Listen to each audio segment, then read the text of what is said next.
Hundreds of motorists are repeat offenders for drink and drug driving, with many being arrested several times each year. Conor Feehan reports that more than 800 drivers were arrested numerous times for intoxicated driving between 2022 and 2024, with figures from last year expected to bring that number to over 1,000.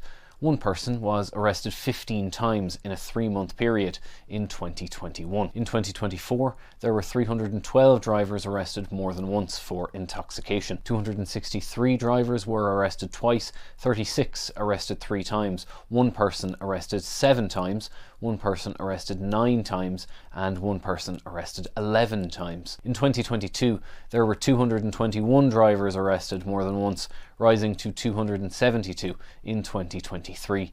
The figures are collated by the Medical Bureau of Road Safety and show that many drivers on our roads are being arrested for intoxication multiple times.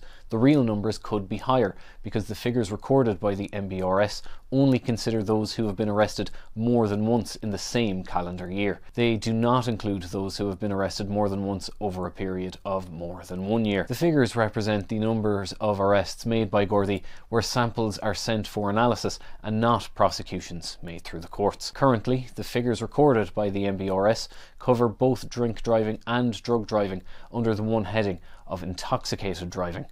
The Bureau is currently making changes to future analysis so that the numbers from each category of alcohol and drugs can be separated out for statistical purposes. The figures have led to the Park Road Safety Group calling on the Minister responsible for road safety to instruct his officials to investigate what is happening in the courts in relation to offences of drink and drug driving.